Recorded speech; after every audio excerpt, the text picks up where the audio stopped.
the news. Hi, I'm Tessa with Brainrot News with a few bits of news for you to choke on from March 17th.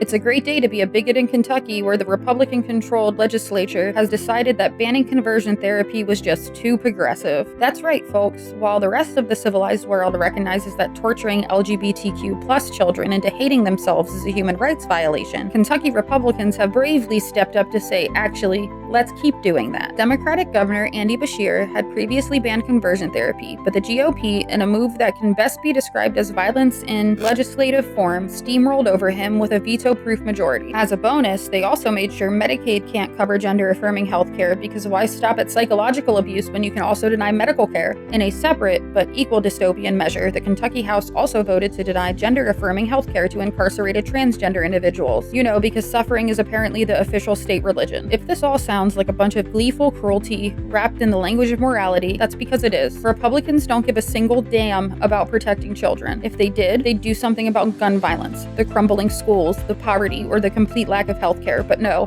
their priority is making sure LGBTQ+ people suffer, because suffering is the point. Mark Carney, Canada's new Prime Minister, has begun his international Please Save Us from America tour, stopping in London and Paris to strengthen alliances with European nations. Why? Because Donald Trump has decided to treat Canada like an ex-boyfriend, threatening tariffs, spewing unhinged annexation fantasies, and generally acting like the US is entitled to its northern neighbor. Apparently, the very existence of Canada is now an affront to Trump's ego, and he's been floating the idea of economic punishment until Canada learns to behave. Canadian nationalism has surged in response, because if there's one thing that unites people, it's the looming threat of becoming the 51st state under a fascist regime. Carney is also planning a visit to the Arctic to remind Russia that no, they don't get to just waltz in and start taking land, even if Putin and Trump are in a serious bromance. Considering Trump's foreign policy strategy is let Putin do whatever, Canada might have to start looking into missile defense systems sooner rather than later. Over in North Carolina, Republican Rep Chuck Edwards tried to hold a town hall in Asheville, a city that leans blue. It went about as well as you'd expect. Over 1,000 protesters gathered outside, while inside, Edwards was grilled on everything from Trump's disastrous handling of Hurricane Helene to the GOP's attempts to dismantle FEMA. The crowd was not here for the usual talking points. Edwards spent most of the evening looking like he was deeply regretting his career choices. To his credit, at least he had the courage to show up, unlike many of his Republican colleagues who avoid constituents like they're trying to dodge a subpoena. Over in Wyoming, Representative Harriet Hageman's town hall was a MAGA love fest, because of course it was. The biggest concern raised? Whether Elon Musk's Department of Government Efficiency is doing enough to eliminate the deep state. Nothing says small government like handing over even more power to a billionaire tech bro who tweets like he's going through a midlife crisis every day.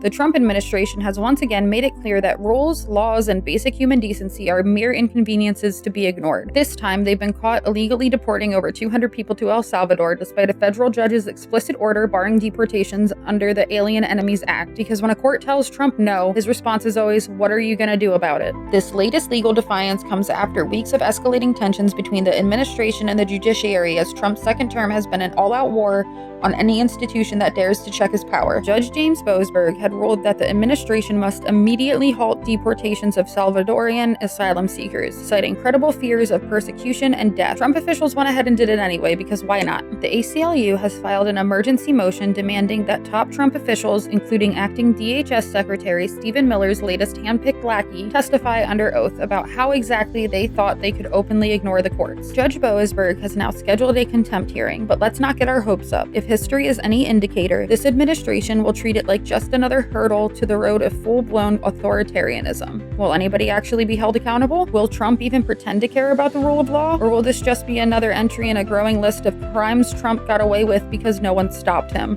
Ah yes, another day, another US fumble in a country most Americans couldn't find on a map. Donald Trump has issued a fresh round of threats towards Yemen, because why not double down on a conflict that has already killed thousands of people and turned the region into a perpetual hellscape? The strikes over the weekend naturally have resulted in a growing civilian body count, something the administration will either deny, ignore, or classify as collateral damage in the fine print of some Pentagon memo no one will read. Don't worry, Trump has a very logical explanation for all of this. It's all Iran's fault. When the US drops bombs, it's defensive. When the Houthi, who have sympathy for Gaza, dare to respond, that's terrorism. Trump, in his infinite wisdom, has now issued a stern warning to Iran, basically daring them to retaliate so he can justify even more military action. He gets to play the victim while also being the aggressor, truly, the ultimate neoconservative fantasy. And let's not forget, this is the same Trump who ran claiming he wanted to end the endless wars and get America out of the Middle East. Yet here we are, and he's gleefully ordering bombings, still funneling weapons into proxy wars, and still pretending it's everyone else's fault when things spiral out of control. Of course, the media will cover this the same way they always do, with vague headlines like "Tensions rise in the Middle East," as if some unseen force of nature is behind all of this violence instead of,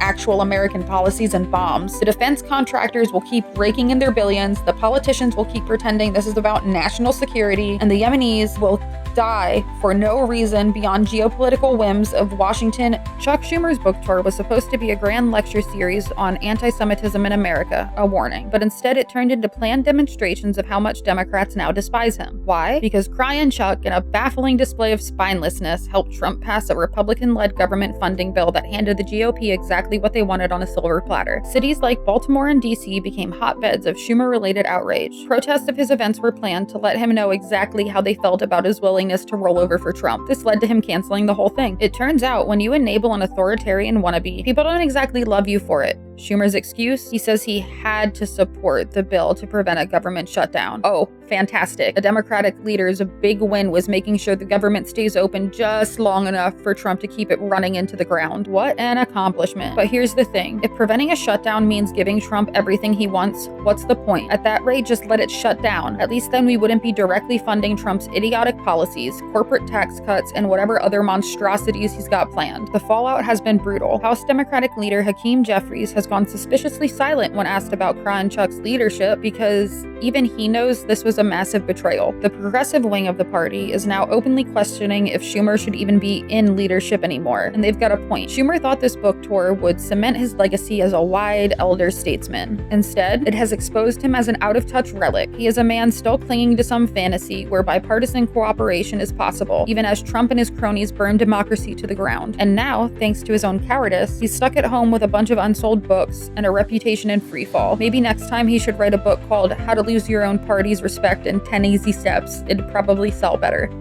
Like something that seems ripped straight from a dystopian fever dream, Ukraine's months-long push into Russian territory has possibly come crashing down. Yet, amidst the rubble, there remains a stubborn ember of hope that refuses to be extinguished, smoldering from Ukraine. Unfortunately, instead of standing in solidarity with the Ukrainian people and defending its sovereignty with any semblance of principled support, President Trump has chosen a different path that defies both logic and international expectations. Trump is now seen cozying up to Vladimir Putin, urging the Russian leader to take it easy on the Ukrainians. Putin, ever the opportunist, is more than happy to play along with Trump's farcical overtures. The Russian leader is reportedly prepared to offer mercy in exchange for Ukraine's troops to surrender, while also seeming reluctant to elaborate on specific terms. The possible collapse of Ukraine's incursion stands as a stark reminder of modern warfare's brutal realities, but it is also a testament to the indomitable spirit of a nation that, despite facing seemingly insurmountable odds, continues to fight for its future. The hope for Ukraine burns quietly, a spark waiting to ignite a movement that could eventually turn the tide and restore what is theirs: freedom and peace.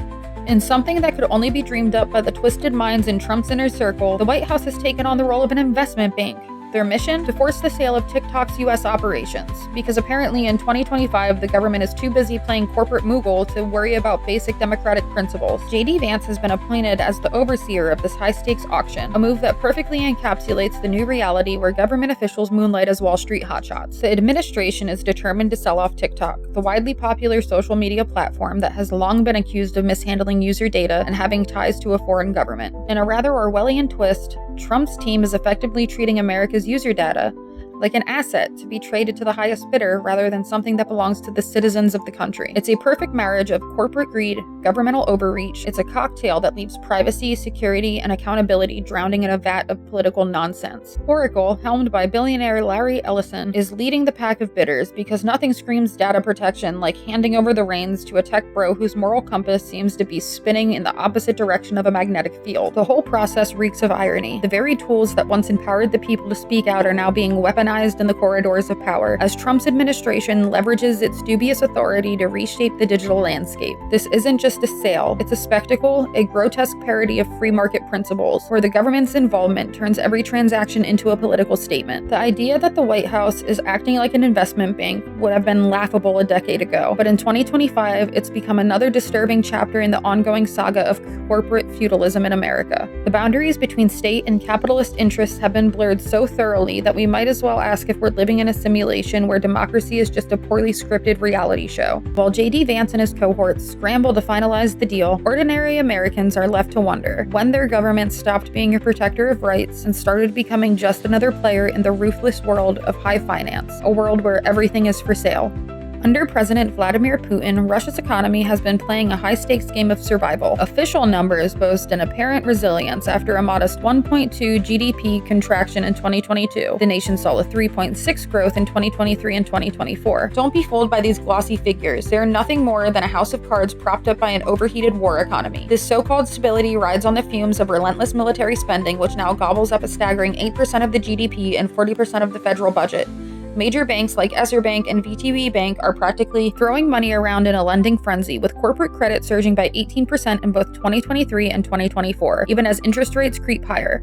This preferential lending now represents about 16% of their portfolios, setting the stage for a potential avalanche of defaults should defense spending ever lose its luster. As if that weren't enough, Russia faces a looming labor shortage. By 2030, a gap of 2 to 4 million workers is expected, a grim forecast compounded by persistently adverse demographic trends. Transitioning away from defense-centric economy to something resembling diversification would require a complete overhaul of these preferential lending practices, and a serious fix to the labor crisis. Of course, any talk of reform is drowned out by Putin's relentless plan to beef up military capabilities. While there's some chatter about easing sanctions, meaningful international cooperation remains as elusive as a sober moment at a Kremlin press conference. In essence, if peace ever comes knocking, Russia's economy might find itself in a brutal reality check, facing limited growth and seismic adjustments that no amount of state propaganda can mask.